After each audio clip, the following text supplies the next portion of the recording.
नमस्कार दोस्तों, स्वागत है आप सभी का आज के मुख्य समाचार के इस वीडियो में, जहां हम आपके लिए हर दिन लेकर आते हैं देश और दुनिया की तमाम बड़ी खबरें और एक-एक करके सभी बड़ी खबरों के बारे में आपको सटीक जानकारी देंगे। बस आप इस वीडियो के साथ अंत तक बने रहें। साथ ही आपसे एक छोटी सी रिक्वेस्ट है कि मुझे इस वीडियो को बनाने में बहुत मेहनत लगती है, तो इस मेहनत के लिए वीडियो पर एक लाइक जरूर कीजिएगा। साथ ही वीडियो के नीचे दिए गए इस लाल बटन को दबाकर चैनल को सब्सक्राइब कीजिए और इस घंटी को भी दबाइए ताकि आपको दिन भर की बड़ी खबरों की जानकारी लगातार मिलती रहे। तो चलिए दोस्तों, एक एक करके सभी बड़ी खबरों के बारे में जान लेते हैं। तो दोस्तों, आज की पहली बड़ी खबर की अपडेट की बात करें।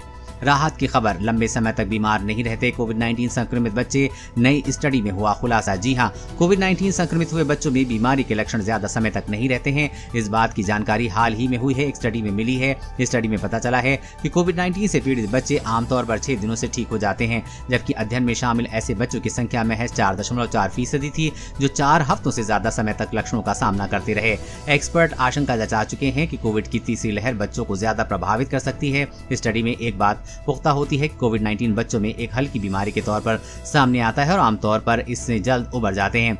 अध्ययन में शामिल ज्यादातर बच्चे 4 हफ्ते के अंदर स्वस्थ हो गए, वहीं ज्यादा समय तक बीमार रहने वाले बच्चों में 4 हफ्तों के बाद केवल 2 लक्षण ही नजर आए हैं। और अगली बड़ी खबर की बात करें तो सिंगल यूज प्लास्टिक से बने कप, प्लेट, स्ट्रॉ पर 1 जुलाई 2022 से पूरी तरह बैन केंद्र सरकार ने जारी किया नया नोटिफिकेशन। जी हां, पर्यावरण के लिए खतरा बनी सिंगल यूज प्लास्टिक से निजात पाने के लिए केंद्र सरकार ने एक अहम फैसला लिया है। 1 जुलाई 2022 के बाद से देश में एक इस्तेमाल पूरी तरह से प्रतिबंध हो जाएगा, जिसके बाद सिंगल यूज प्लास्टिक के इस्तेमाल, उत्पादन और बिक्री पर पूरी तरह से रोक रहेगी। केंद्र सरकार ने सिंगल यूज प्लास्टिक के रूप में चिन्हित किए गए प्लास्टिक के उत्पादन, आयात, भंडारण, वितरण, बिक्री और इस्तेमाल पर रोक लगाने के लिए संशोधित नियमों को अधिसूचित किया है। इस श्रेणी में सिंगल यूज प्लास्टिक के बने प्लेट, कप, मिठाई के डिब्बे पर और सिगरेट के पैकेट पर चढ़ाई जाने वाली प्लास्टिक की परत भी शामिल है। और अगली बड़ी खबर की बात करें तो वैक्सीन न लेने वाले लोग बनेंगे कोरोना के नए वेरिएंट की फैक्ट्री, स्वास्थ्य विशेषज्ञों ने दी चेतावनी। जी हां, विशेषज्ञ लगातार कह रहे हैं कि कोरोना के प्रकोप से बचना है तो वैक्सीन जल्द से जल्द लगवाएं।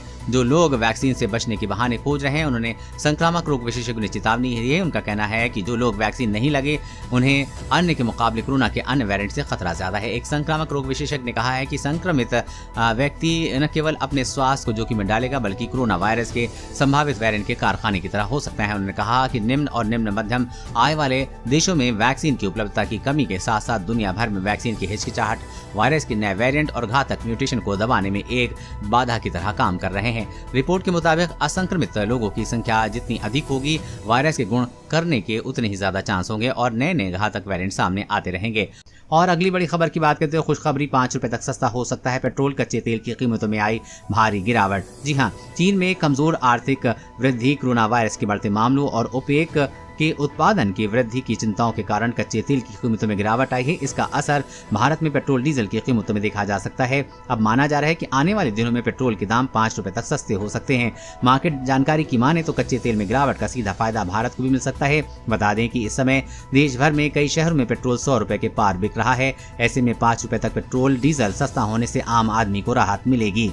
और अगली बड़ी खबर की बात करें तो बिजली उपभोक्ताओं के लिए बड़ी खबर, जल्द पूरे देश में लगेंगे प्रीपेड स्मार्ट मीटर, बिजली मंत्रालय का नया निर्देश। जी हां, आम आदमी के लिए बड़ी खबर निकलकर सामने आ रही है। पूरे देश में प्रीपेड स्मार्ट मीटर की व्यवस्था लागू करने की तैयारी हो रही है। दरअसल बिजली मंत्रालय ने सरकार के सभी केंद्रीय मंत्रालयों को सलाह दी है कि वो अपने प्रशासनिक नियंत्रण वाले संगठनों को प्रीपेड स्मार्ट मीटर लगाने का निर्देश दें। प्रीपेड स्मार्ट मीटर लगने के बाद उम्मीद की जा रही है कि बिजली वितरण कंपनियों के वित्तीय हालत सुधरेगी। प्रीपेड मीटर ठीक उसी तरह से काम करता है जैसे प्रीपेड मोबाइल, मतलब जितना पैसा उतनी बिजली। हालांकि देश के कई हिस्सों में प्रीपेड मीटर का इस्तेमाल होता है जिसे रिचार्ज करना होता है। जल्दी इसे देश भर में लागू किया जाएगा। सभी बिजली उपभोक्ताओं के घरों में प्रीपेड स्मार्ट मीटर लगा दिए जाएंगे। और अगली बड़ी खबर की बात करें तो चीन ने फिर चली चाल, लद्दाख सीमा पर तैनात किए 50,000 सैनिक, एक्शन में भारत। जी हां, पूर्वी लद्दाख में वास्तविक नियंत्रण रेखा को लेकर जारी विवाद को सुलझाने के लिए भारत और चीन के बीच कई स्तरों पर बातचीत जारी है। लेकिन दूसरी ओर खबर है कि बीजिंग ने सीमा पर सैनिकों की संख्या में काफी इजाफा किया है। चीन की इस कार्रवाई की गंभीरता से देखते हुए भारत ने भी 50,000 जवानों को बॉर्डर पर तैनात कर दिया है। LAC पे भारत और चीन दोनों तरफ से सैनिकों की इतनी बड़ी तैनाती को बड़े सैन्य संकट के तौर पर देखा जा रहा है। वॉल स्ट्रीट जर्नल में प्रकाशित एक रिपोर्ट के मुताबिक पिछले साल गलवान में हुई हिंसक झड़प के बाद चीन ने वहां पर जितने सैनिकों की तैनाती की थी, इस बार उससे मुकाबले सीमा पर 15,000 ज्यादा सैनिक को भेजा गया है। खबर में खुफिया सैन्य अधिकारियों के हवाले ये बताया गया है कि लद्दाख में तनाव वाले इलाके में आसपास सैनिकों की तादाद को बढ़ाकर 50,000 से ज्यादा कर दिया गया है, जो निश्चित ही भारत के लिए चिंता का विषय है। और अगली बड़ी खबर की बात करें तो बदल गया बाइक पर पीछे बैठने का तरीका। अब ऐसे करनी होगी सवारी, जान ले क्या है सरकार के नियम। जी हाँ, बढ़ती सड़क दुर्घटनाओं को देखते हुए और इससे कमी लाने के लिए गाड़ियों की बनावट और उसमें मिलने वाली सुविधाओं में सरकार ने कुछ बदलाव करने का निर्णय किया है। मंत्रालय की नई गाइडलाइन बाइक की सवारी करने वाले लोगों के लिए जारी है। मंत्रालय की गाइडलाइन के अनुसार बाइक के पीछे की सीट के दोनों तरफ हैंड होल्ड जरूरी है। हैंड होल्ड पीछे बैठे सवारी की सेफ्टी के लिए है। इसके साथ ही बाइक के पीछे बैठने वाले के लिए दोनों तरफ पायदान अनिवार्य कर दिए गए हैं। इसके अलावा बाइक के पीछे पहिए के बाएं हिस्से का कम से कम आधा हिस्सा सुरक्षित तरीके से कवर होगा ताकि पीछे बैठने वालों के कपड़े पीछे पहिए में नहीं उलझें। मंत्रालय ने बाइक में हल्का कंटेनर लगाने के लिए भी दिशा निर्देश जारी किए हैं। अगर कंटेनर को पिछली सवारी के स्थान पर लगाया जाता है तो सिर्फ ड्राइवर को ही मंजूरी होगी, मतलब कोई दूसरी सवारी बाइक पर नहीं होगी। और अगली बड़ी खबर की बात करें तो चालबाज चीन की नई चाल, सैकड़ों परमाणु मिसाइलों के लिए बना रहा है तीसरा साइलो। जी हाँ, दुनिया के लिए खतरा बन चुका ड्रैगन भारत के खिलाफ आग उगलने की तैयारी कर रहा है और वक्त रहते चीन के खौफनाक चालों को लेकर भारत को पूरी तरह से सतर्क हो जाना चाहिए। अमेरिकी अखबार वॉशिंगटन टाइम ने सनसनीखेज दावा करते हुए कहा है कि चीन एक तीसरी मिसाइल क्षेत्र का निर्माण कर रहा है जिसमें 100 से ज्यादा नई DF-41 अंतर्द्वीपीय बैलिस्टिक मिसाइलों को तैनात किया जाएगा।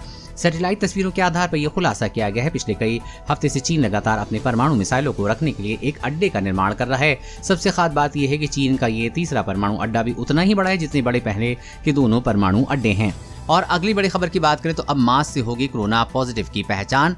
90 फीट तक मुंह पर लगाने के बाद दिखाई देगा रिजल्ट। जी हाँ, कोरोना का खतरा देश में न बढ़ा, इसके लिए कई संभव प्रयास किए जा रहे हैं। देश में वैक्सीन की प्रक्रिया, सोशल डिस्टेंसिंग और इवन रूल और अब मास टेस्टिंग जैसी तमाम चीजों पर काम चल रहा है। कोरोना की तीसरी लहर का खतरा लग रहा है। ऐसे में NIT के इंजीनियर्स की एक टीम ने एक ऐसा प्रोटोटाइप फेस मास्क तैयार किया है जो मास्क को आपकी सांस में कोविड-19 का पता लगाने में मदद कर सकती है, जो लगभग 90 मिनट का समय लेगा। ये फेस मास्क बायोसेंसर मानक KN95 में स्थापित किए गए हैं। इसमें से पता लगाया जा सकेगा कि इंसान कोरोना संक्रमित है या नहीं, यानी कि उससे वायरस है या नहीं। रिसर्च का कहना है कि आप एक बटन से सेंसर को सक्रिय कर सकते हैं और रीड आउट स्ट्रिप 90 मिनट के भीतर रिजल्ट बता देगा।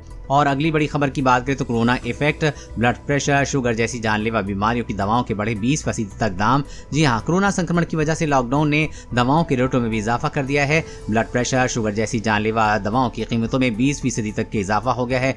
कच्चे माल के बाद पेट्रोल डीजल के दामों में आए उछाल के बाद दवाइयों की कीमतें बढ़ी हैं। बाजार में दवाइयों के जो नए बैच आ रहे हैं उनमें कीमतें 10 से 20% तक बढ़ी हैं। ऐसे में हार्ट, BP, एंटीबायोटिक्स, खांसी समेत तमाम बीमारियों का इलाज महंगा हो गया। इससे आम आदमी को परेशानी बढ़ेगी। और अगली बड़ी खबर की बात करें तो स्क्रैप नीति के तहत नई गाड़ी लेने वालों को नहीं देना होगा रजिस्ट्रेशन शुल्क और भी होंगी कई फायदे। गडकरी, जी हाँ, आज प्रधानमंत्री नरेंद्र मोदी ने नई व्हीकल स्क्रैपिंग पॉलिसी की शुरुआत की है जिसके तहत पुरानी गाड़ी का स्क्रैप सर्टिफिकेट देने पर न सिर्फ नई गाड़ी का डिस्काउंट मिलेगा बल्कि रोड टैक्स में भी छूट मिल सकती है। इस पॉलिसी का खास बात यह है कि पुरानी गाड़ी के स्क्रैप प्रमाण पत्र वाले लोगों को नई गाड़ी खरीदने पर रजिस्ट्रेशन के लिए कोई शुल्क नहीं देना होगा और रोड टैक्स में भी छूट मिलेगी। इसके अलावा पुरानी गाड़ियां पुरानी टेक्नोलॉजी के कारण रोड एक्सीडेंट का खतरा ज्यादा रहता है जिससे मुक्ति मिलेगी। साथ ही हमारे स्वास्थ्य में प्रदूषण के कारण जो असर पड़ता है उससे भी कमी आएगी। और अगली बड़ी खबर की बात करें तो ATM से निकला कटा फटा नोट ऐसे बदलें, सिर्फ कुछ मिनटों में हो जाएगा काम। जानिए हाँ तरीका। ATM से कटे फटे नोट निकलने की शिकायतें काफी आम हैं, लेकिन समस्या काफी गंभीर है। इसलिए रिजर्व बैंक ने लोगों के लिए एक सिस्टम तैयार किया है जैसे उनकी इस समस्या का हल हो जाएगा।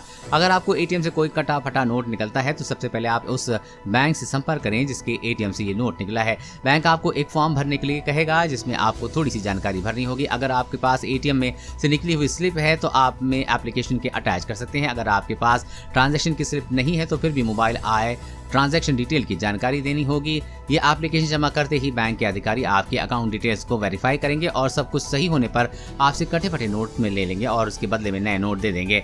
इस पूरे प्रोसेस में मात्र कुछ ही मिनटों का समय लगता है। अगर कोई बैंक नोट बदलने से इनकार करता है तो आप पुलिस से इसकी शिकायत कर सकते हैं। RBI के अनुसार ऐसा करने वाले बैंकों पर 10,000 रुपए का जुर्माना लगेगा।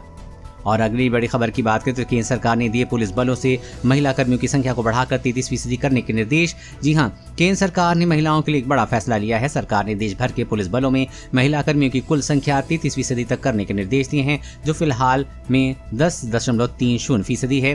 केंद्र सरकार ने समय से पर राज्यों को पुलिस बलों में महिला कर्मियों की संख्या बढ़ाने के लिए एडवाइजरी जारी की है। एडवाइजरी में कहा गया है कि हर एक थाने में कम से कम 3 महिला सब इंस्पेक्टर और 10 महिला पुलिस कांस्टेबल होनी चाहिए ताकि 24 घंटे एक महिला हेल्प डेस्क की व्यवस्था की जा सके।